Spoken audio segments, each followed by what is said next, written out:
Olá a todos e a todas, sejam bem-vindos e bem-vindas a mais uma meia dose de conversa e hoje, por ocasião do Dia Europeu de Proteção das Crianças contra a Exploração Sexual e o Abuso Sexual, convidamos para estar connosco a coordenadora do Projeto Rua e membro da direção do Instituto de Apoio à Criança, a doutora Matilde Sirgado.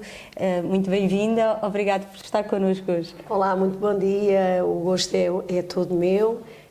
É um prazer estar aqui e poder partilhar a experiência do IAC, Projeto Rua, neste dia tão marcante e especial. E partindo daí mesmo, é importante assinalar um dia como este, doutora Matilde? Para o Instituto de Apoio à Criança, todos os dias são importantes e devem ser assinalados porque trabalhamos na área da proteção e defesa dos direitos das crianças.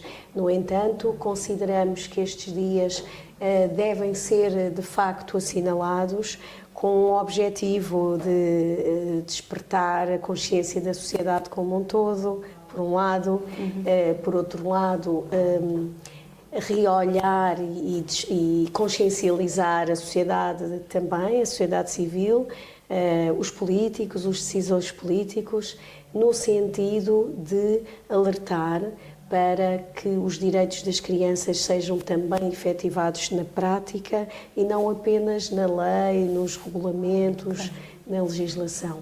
Claro. E este ano o tema que está em destaque é tecnologias emergentes, ameaças e oportunidades para a proteção das crianças contra a exploração sexual e o abuso sexual.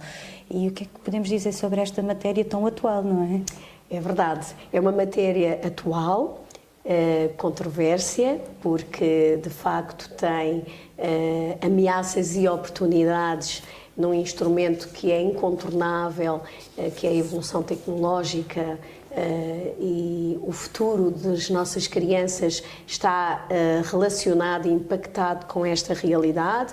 Costumamos dizer que não há de facto volta a dar, não há como retroceder.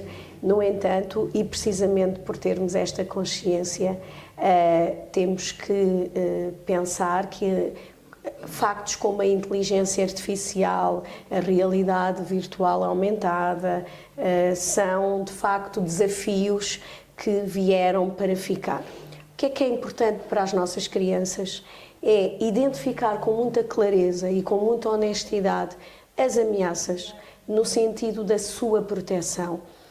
Ameaças na linha da violência sexual, porque estão expostas cada vez mais, passam muito tempo online, sem o cuidado dos adultos que têm a responsabilidade de os proteger, no processo de socialização, quer a nível da família, numa primeira etapa, quer ao nível também da própria escola e de outras instituições, como o Instituto de Apoio à Criança. Isto é que é importante, termos consciência das suas ameaças para que as crianças possam ser protegidas dos agressores e dos adultos sem escrúpulos que utilizam as suas vulnerabilidades para este efeito.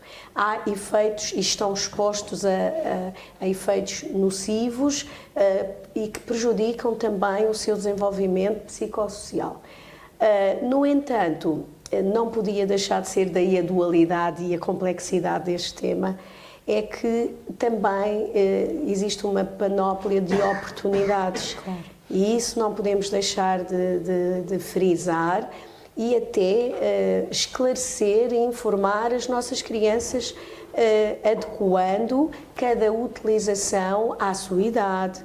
Tem que ser proporcional àquilo que são as etapas do seu desenvolvimento.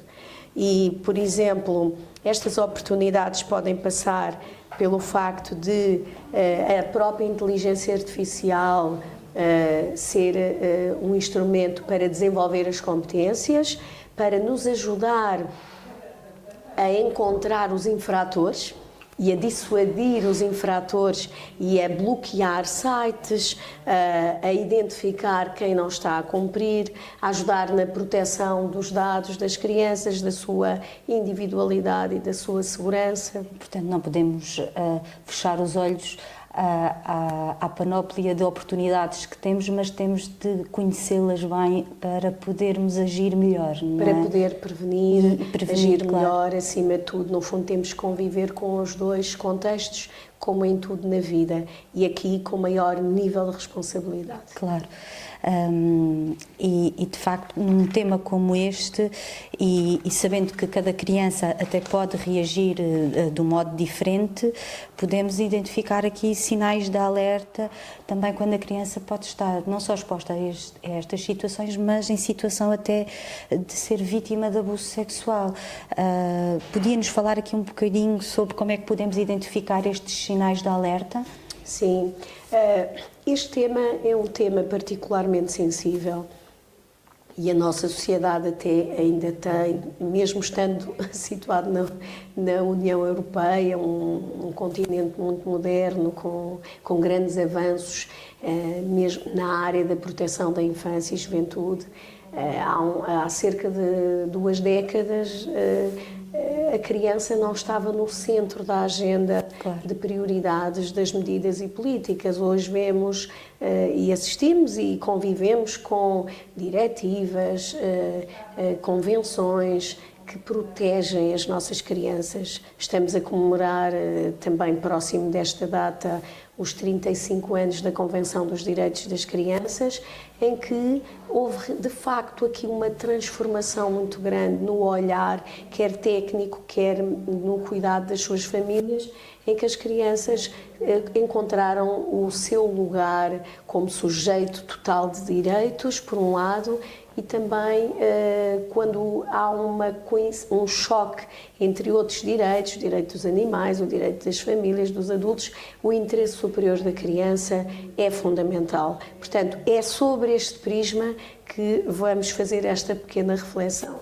Ainda assim, urge, e é chocante, na nossa sociedade em pleno século XXI, urge clamar pela proteção das crianças, porque existem muitos abusos e muitas lacunas ainda assim. E por isso acreditamos aqui no Instituto de Apoio à Criança que a única forma é instruir e munir as nossas crianças de ferramentas para que elas próprias consigam encontrar aqui um caminho, por um lado, de autoproteção, sem as responsabilizar em excesso, porque as crianças são vítimas, não são responsáveis por aquilo que lhes acontece, e na área da violência sexual ainda se torna, é um tipo de abuso que torna-se particularmente mais difícil. Porque é por isso que é importante termos os sinais de alerta muito claros. E estes sinais de alerta passam por mudanças no comportamento da criança. Nós temos de ter a capacidade, por um lado como pais, por outro lado também como educadores e técnicos e interventores sociais e decisores políticos, de olhar, ler os sinais de alerta que a criança nos vai transmitindo. Primeiro, acreditar nela, acreditar na criança, quando ela expressa, quer diretamente, quer omissamente, os sinais do seu sofrimento. Por outro lado, considerá-la verdadeiramente vítima. E é curioso que na área da violência sexual, só recentemente se conseguiu, com o ativismo de várias instituições, onde eu tenho o gosto de dizer que o Instituto de Apoio à Criança esteve, e vários legisladores e a própria sociedade civil, conseguimos há pouco tempo o estatuto de vítima no âmbito da violência doméstica. Isto é inadmissível. Portanto, estes sinais de alerta, comportamentos na linha da sua incongruentes na sua sexualidade, com alguma exposição, algumas perturbações também do sono. Existem muitas perturbações do fórum psicológico que não são visíveis e que é preciso haver uma formação especializada para detectar, daí a dificuldade. E muitos destes sinais, nesta área da violência sexual, confundem-se com outros na área da negligência, outro tipo de problemáticas, maus tratos, e é muito complicado detectarmos claramente. Depois temos aqui o isolamento social. Consegue-se ver entre pares, na escola, quando uma criança está mais isolada, com um semblante mais triste. Também não se pode negligenciar, porque o que é natural numa criança, no seu processo de socialização, sempre mais tímida, mais alegre, é a convivência, o gosto em estar com. E aqui nota-se perfeitamente, evitando até mesmo, por vezes, contacto com a família, ou até com aqueles familiares mais próximos. Pronto. Depois temos aqui, a nível do desempenho escolar, problemas gravíssimos. Portanto, crianças que até tinham habitualmente notas boas, com um comportamento escolar mediano, há um pico grande ou uma quebra, um desinteresse total pela aprendizagem, uma falta de concentração e uma ausência até mesmo na frequência das aulas. Começam a não querer ir à escola, arranjando desculpas para não ir, para não terem o tal convívio e a tal conexão. São sintomas, no fundo, psicossomáticos, que acabam por vezes até serem manifestos, e aí dificilmente se consegue correlacionar diretamente com a violência sexual, mas devemos dar atenção a isto, como as dores de cabeça, dores de barriga, problemas de saúde generalizados, onde, com as idas à urgência e com idas ao pediatra, não há uma relação, uma correlação imediata com nenhuma patologia identificada específica. Portanto, aí é logo um sinal de alerta máximo. Depois temos os comportamentos regressivos, que também são preocupantes, e estes até os pais conseguem observar com mais facilidade, e os educadores, que são os comportamentos mais infantilizados face à sua faixa etária. Por exemplo, voltam a chuchar o dedo, fazer xixi na cama, chorar, pronto, comportamentos a este nível. Eu penso que o grande alerta que podemos dar é que é extremamente importante identificarmos esses sinais para podermos, em conjunto, e têm que ser vários olhares, garantir uma proteção e um bem-estar das crianças, para que estes sinais possam interromper o ciclo de violência sexual, que sabemos que existe uma revitimização constante, e isto é que é angustiante.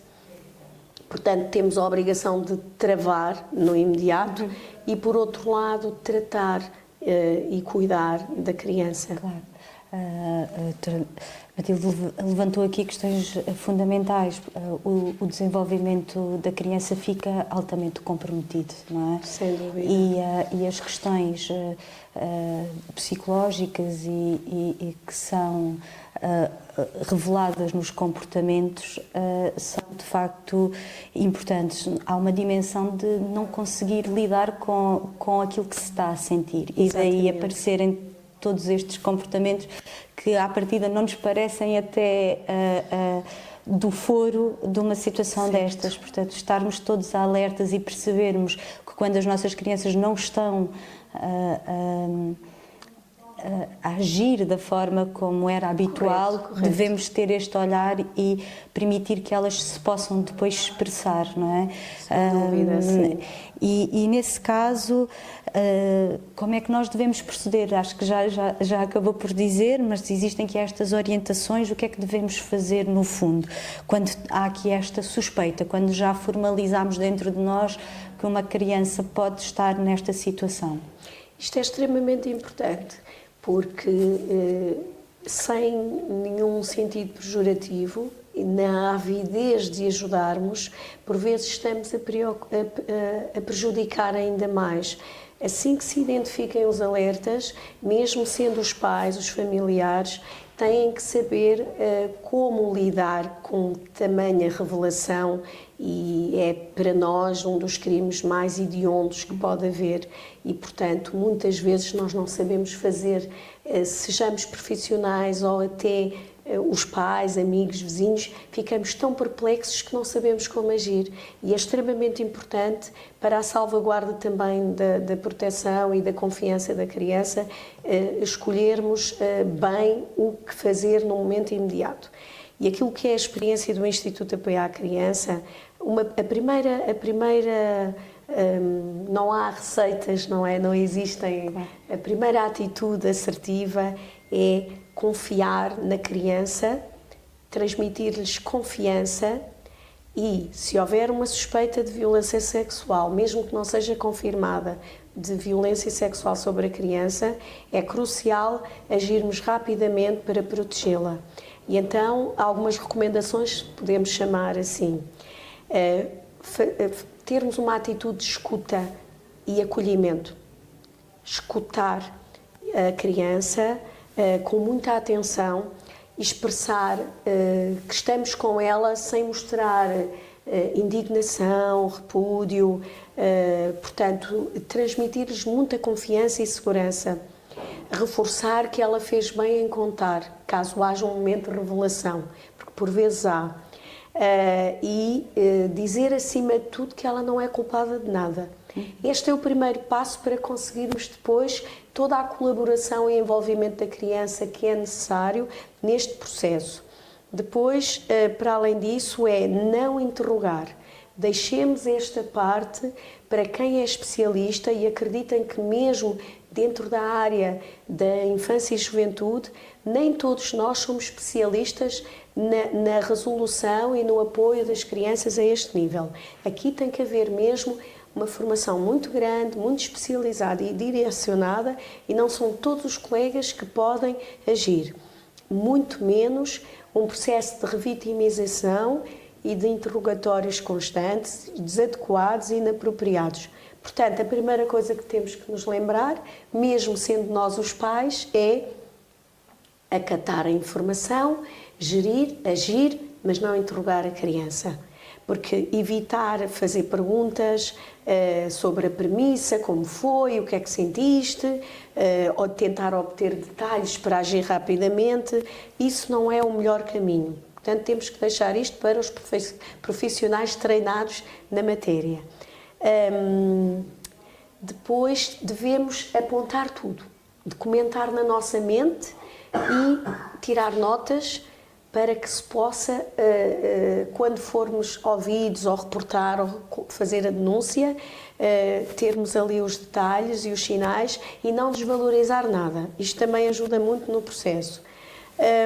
E proporcionar ajuda profissional de imediato. Isto implica saber a quem recorrer e Portugal tem vários mecanismos muito bons, como a própria linha SOS Criança do Instituto de Apoio à Criança, o 116 111 para os maus tratos em geral e violência sexual, e depois também temos a linha das crianças desaparecidas e exploradas sexualmente, especializada, que é o 116.000, é um número europeu que coloca Portugal em interação com os outros países e que se consegue um trabalho mais especializado e focado nestas matérias.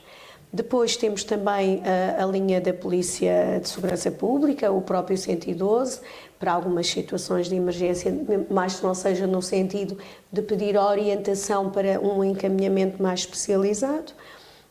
E, como não podia deixar de ser, o grande chapéu em Portugal da proteção da infância, que são as comissões de proteção de crianças e jovens em risco, que deve ser o garante de articulação, sistematização, onde chama todas as entidades e as organizações da sociedade civil como entidades de primeira linha, onde o Instituto de Apoio à Criança se coloca e se identifica e como é óbvio, em matéria da violência sexual,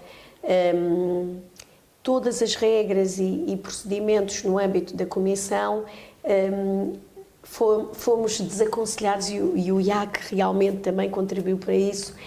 Vamos acelerar e não vamos perder tempo. Muitas das vezes temos mesmo que ir ao Ministério Público e serem reportadas. Portanto, entram para a Comissão e rapidamente não se perde tempo e vai-se logo, porque sobre esta matéria, e como sabe, está mais por dentro até do que eu neste domínio das comissões, não se pode esperar pelo consentimento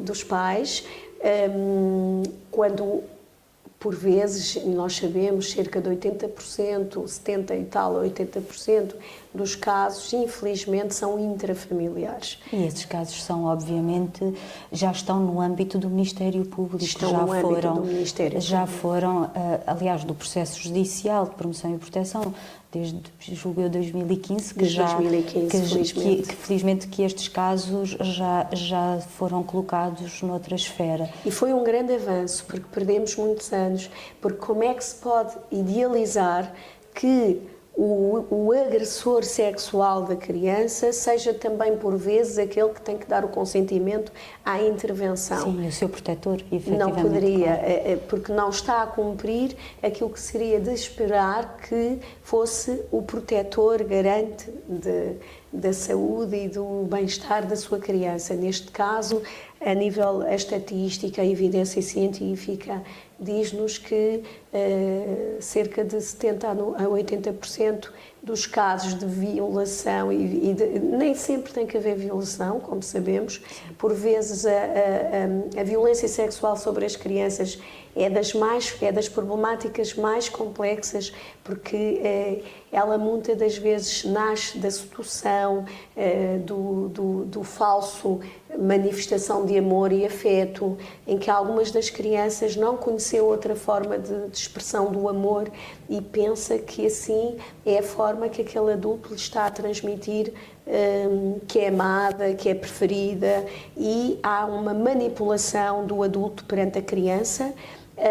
E nem sempre tem que haver agressão física, e há manipulação, muita manipulação psicológica, mas é importante, a criança sabe e a dado momento percebe que aquilo não é normal o que lhe está a acontecer e que não é o mesmo que as outras crianças têm, e entram num sofrimento profundo, numa culpa, numa vergonha tão grande que não consegue revelar.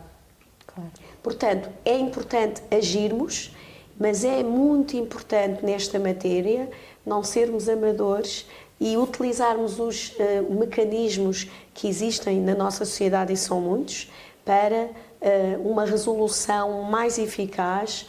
Por um lado, trabalhar punir os infratores, e numa primeira etapa e acho que isto toda a gente pode fazer, até mesmo a nível familiar, é remover o perigo do imediato. Portanto, evitar logo o contacto com aquela pessoa, são medidas de proteção que são feitas de imediato, portanto, isolar a criança, pelo menos para garantir a não continuidade do crime, e agir com todos os mecanismos. Aqui tem que haver uma intervenção multifacetada, uma intervenção holística e intercomplementar de várias áreas e vários serviços. Okay. O jurídico, o psicológico, a intervenção social, o apoio das famílias, a própria família também precisa de acompanhamento, e o apoio direcionado à vítima, neste caso à criança, sobre a perspectiva da sua recuperação psicológica, por um lado, e também tentar devolver-lhe a normalidade do seu dia-a-dia enquanto criança, respeitando todas as etapas do seu processo de socialização. Acho que já respondeu aqui à minha pergunta seguinte, mas de facto falarmos sobre o acolhimento que devemos ter à criança numa primeira etapa, por muito difícil que também seja para os pais, porque na realidade enquadrar toda esta informação que o seu filho foi vítima de um abuso, às vezes por um companheiro, às vezes pelo pai da criança, sim, não é? Sim. É também muito duro. Incorporar isto dentro de nós também não é fácil, mas ainda assim, como diz, podermos olhar para o que se está a passar parece-me absolutamente fundamental, e procurar ajuda. E a primeira ajuda, se calhar, até pode ser pedir ajuda numa destas linhas, informação, como fazer, o que fazer, e ainda que as comissões, em algumas situações, já não tenham no seu âmbito de intervenção podem, obviamente, encaminhar para o Ministério Público, podem encaminhar para a Polícia. Podem e devem. De facto, penso que a estatística nos diz que a criança é ouvida 7 vezes antes de chegar à esfera judicial. É isso que temos que combater. E temos de combater, de facto, isto. Portanto, ouvimos, de imediato pedimos ajuda e perceber onde é que nos devemos dirigir, às polícias, às comissões, ao Instituto de Apoio à Criança, numa primeira linha. E a minha pergunta seguinte até seria, sabemos que existe um sistema de promoção e proteção das crianças que está aqui pensado em estrutura de pirâmide, não é? Sim. Em que temos as entidades de primeira linha, as comissões numa segunda linha e a esfera judicial e o tribunal numa terceira linha, e que devemos ir subindo esta pirâmide, não é? Esgotar, não é? É aplicar o princípio da subsidiariedade no sentido de minimizar todo este processo de ajuda. Portanto, podemos, obviamente, trabalhar em colaboração, mas também perceber que todos nós somos sujeitos de intervenção e que devemos estar esclarecidos em relação a isso. E era isso que lhe ia perguntar relativamente aqui relativamente às comissões. Este sistema de promoção e proteção está organizado e o IAC está aqui na base. Nós temos um respeito muito grande pelas comissões de proteção e pelo trabalho que fazem, quer a nível da Comissão Nacional, que tem um trabalho de prevenção, onde o IAC intervém ativamente e participa ativamente. Nós temos assento a este nível nas 4 comissões aqui da Zona Metropolitana de Lisboa, e em Coimbra temos outra equipa do Instituto de Apoio à Criança que também participa, e nós achamos que é extremamente importante toda esta intervenção, desde a abertura dos processos, desde o consentimento que tem que ser dado, mas a avaliação diagnóstica é fundamental para que a resposta seja cada vez mais célere e que se consiga rapidamente uma aplicação de uma medida, porque é isto que se pretende. E esta aplicação da medida de promoção e proteção tem que ser conjunta com as forças vivas da comunidade, com a participação ativa de quem está no dia-a-dia no terreno e com as equipas multidisciplinares do IAC, equipas de rua, que estão lá no local e numa convivência permanente e diária, olhando para a intervenção na linha do processo bioecológico, em que todos podemos ser um complemento para o todo. É isto que se pretende, de facto. Então, assim, neste sentido, se calhar podíamos falar aqui das áreas de intervenção do IAC e da forma como olha para estes desafios de proteção das crianças e jovens em risco, que também era uma pergunta que lhe tinha para fazer, sobre quais é que são estes desafios, mas eu acho que estas duas perguntas se complementam. Complementam-se, porque, de facto, sim, o IAC, como já é subejamente conhecido, nasceu em 1983, e eu acho que isso é muito importante, antes mesmo da Convenção dos Direitos das Crianças, que estamos aqui a assinalar há 35 anos. Pelas mãos do Dr. João dos Santos. Inspirado pelo Dr. João dos Santos, pelas mãos da nossa emblemática Presidente Honorária, doutora Manuela Ramalho Yanes, que de facto continuam a ser os dois uma grande inspiração para o Instituto de Apoio à Criança, para nós. Eu penso, esta frase parece uma frase feita, mas é mesmo a força que expressa aquilo que é a filosofia de intervenção do IAC.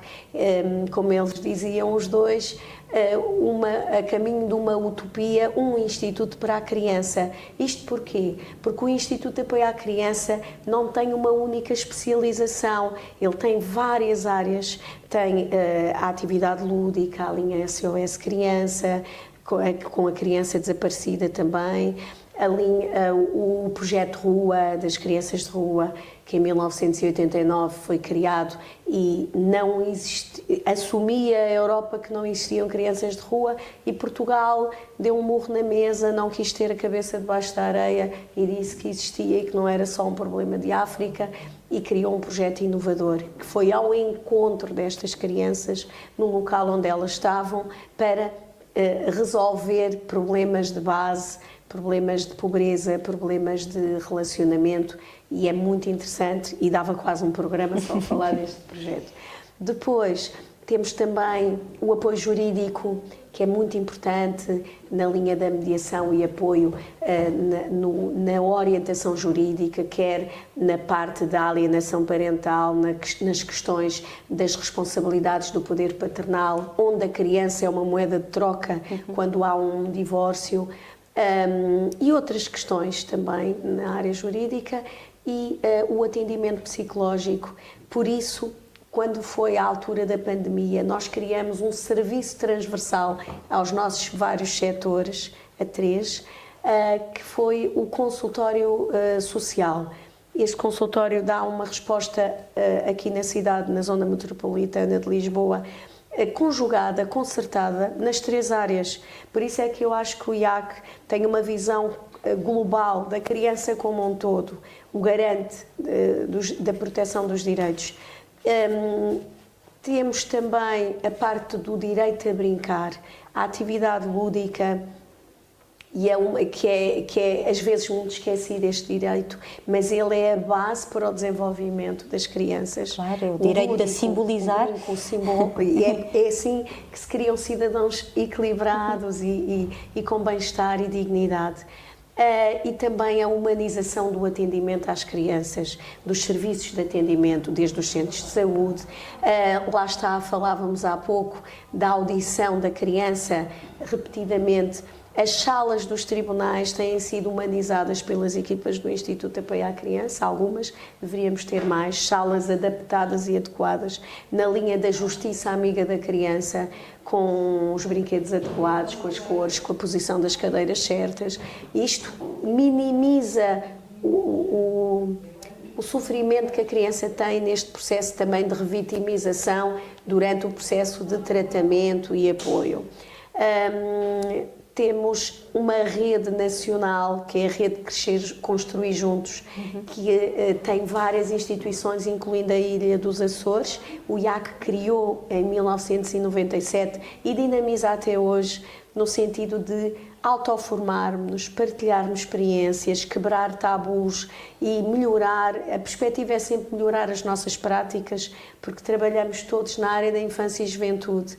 E não podia deixar de dar destaque a uma das áreas emblemáticas no IAC, que é o direito à participação, pôr em prática o direito à participação. Temos uma rede que emana desta rede Construir Juntos, a Rede Juvenil Crescer Juntos, onde as crianças a nível nacional têm voz. É muito importante que se ouçam os jovens e as crianças, no sentido de nos também a nós profissionais e aos políticos deixarem recomendações e apontarem caminhos. Coisas muito simples como apropriarem-se da Convenção dos Direitos e traduzirem por miúdos aquela linguagem densa, complexa, alterar os símbolos da Convenção e criarem jogos com apoio da equipa, através do jogo da Glória, jogarem à Convenção e numa perspectiva de educação entre pares poderem multiplicar e fazer chegar mais longe a sua voz. Por exemplo, criaram connosco um jogo online, lá está, as tecnologias ao serviço e não contra, com o globo do mundo, para denunciarem quais são os países e os continentes onde a Convenção não é aplicada e porquê, aos olhos das crianças, pesquisando, e também identificar onde é que corre muito bem, que pode ter o efeito multiplicador e educativo para os outros. Este jogo existe, podem consultar, são materiais e instrumentos que são elaborados com a participação ativa das nossas crianças. E depois também estão em grupos de reflexão, atuam muito também nos nossos projetos de Justiça Amiga da Criança. Criamos jogos online para desmistificar, ensinar como é que se podem comportar, desmistificar esta questão da audição, da escuta, dos tribunais, porque eles passam por isso, infelizmente, muitas vezes prematuramente. E esta é a grande satisfação do Instituto de Apoio à Criança. Transversalmente temos duas grandes áreas, que são 3. A área do conhecimento e informação, achamos que só conseguimos intervir bem se cuidarmos da formação dos nossos técnicos e também temos uma perspectiva interna e externa, dar formação a outras entidades e a outros profissionais, e o conhecimento, pesquisas, investigação, apoio aos estágios, abrirmos à academia, que é isto que nos faz crescer e desenvolver no IAC. E depois também temos a parte, porque somos deste tempo, é recente, é só desde 2019, porque estávamos muito ocupados no salvar vidas, mas é muito importante também a parte do marketing, comunicação e projetos. Já temos uma equipa especializada nesta área. E que ajuda-nos a comunicar para o exterior, comunicar com as empresas, com a sociedade civil, organizar um site atualizado, divulgar números, estatística, no fundo dar contas à sociedade daquilo que estamos a fazer e também identificar as nossas necessidades e apelar a que colaborem com o Instituto de Apoio à Criança para conseguirmos melhor equilíbrio de sustentabilidade, que é sempre o grande handicap das organizações sem fins lucrativos. Apesar de nós sermos uma entidade de interesse superior, ainda temos também muitas fragilidades a nível financeiro. A outra área, não menos importante, que é a área da cooperação a nível nacional e internacional. As parcerias. O IAC não faz nada sem os seus parceiros. Nós sozinhos não conseguimos chegar tão longe, nem conseguíamos fazer nada dos nossos projetos. E estas parcerias são extremamente importantes porque, tanto a nível nacional como a nível internacional, permitem-nos fazer melhor e globalizar aquilo que são as nossas preocupações e os nossos ganhos, inquietar, fazer lobbying de pressão para que haja uma adequação das medidas e políticas, podemos dizer assim mesmo, e também uma cooperação muito grande com o Estado português e com as várias secretarias, nomeadamente na área da educação, da saúde, da justiça. Temos um protocolo interministerial e também algumas parcerias técnicas, onde eu destaco a área da educação, o projeto Educar e Formar para Inserir, que está agora integrado na rede de escolas de segunda oportunidade, um despacho de 2019 também, que nos permite devolver a escola àqueles jovens dos 15 aos 18 anos, cuja sociedade já se tinha esquecido deles e que houve aqui nitidamente uma rejeição mútua. A escola que os rejeita e eles que rejeitam este tipo de escola. E acabamos por dar esta segunda oportunidade, que não é segunda, é grande, de terem uma escolarização de quarto, sexto e nono ano. E ela tem a particularidade de não só elevar o nível de escolaridade, mas treinar as suas competências pessoais e sociais, no sentido de aprenderem a ser e estar com o outro, e também dar-lhes aqui já algum contacto de natureza profissional, colocando-os em posto real de trabalho, para que percebam que, para além, porque alguns deles já têm o pé na marginalidade ou têm percursos marginais, e algumas medidas não só de promoção e proteção, mas também já medidas tutelares e educativas, e nesse sentido poderem perceber que existem outras formas de ser um bom cidadão e sonhar com um futuro de integração melhor em oposição à exclusão. Claro. Doutora Matilde, agradecer-lhe este copo meio cheio de conversa, esta meia dose, que foi uma dose inteira. Uma dose grande. Uma dose grande. E só destacar, voltarmos aqui ao início da nossa conversa, sim, quando sim. nos disse que o ideal é tornarmos as crianças sujeitas de direito, não é? Plenas de direito e não os menores. Portanto, hoje em dia já falamos em crianças e jovens, e não em menores de idade, não é? E também a participação, o 13º artigo da Convenção, tão importante, não é? E muitas vezes esquecido. E muitas vezes esquecido, portanto, trazer a responsabilidade sobre quem são à sociedade, não é? E ouvi-las, integrá-las e E, no fundo, acho que esta conversa deu a volta Deu a toda. volta e terminamos bem, terminamos naquilo que é, e acho que também é importante assinalarmos os 35 anos da Convenção dos Direitos e não nos esquecermos que até aquela data a criança não era um ser único sujeito de direitos e há realmente uma mudança de paradigma muito grande sobre o olhar que temos para as nossas crianças. Somos uma sociedade muito mais protecionista. Só por curiosidade, que eu acho que é importante, ao longo destes anos, a linha SOS Criança recebeu 250 mil apelos. É muito impactante, são vários campos de futebol cheios. Imaginem quantas vidas foram salvas, quantos percursos foram reorganizados e quantas recuperações psicológicas nós fizemos para que hoje, alguns deles já adultos, sejam adultos responsáveis com papel ativo na nossa sociedade. É impactante. No meio de tantos desafios é sem dúvida uma perspectiva de esperança. Obrigada, Obrigada doutora eu Matilde. pela oportunidade.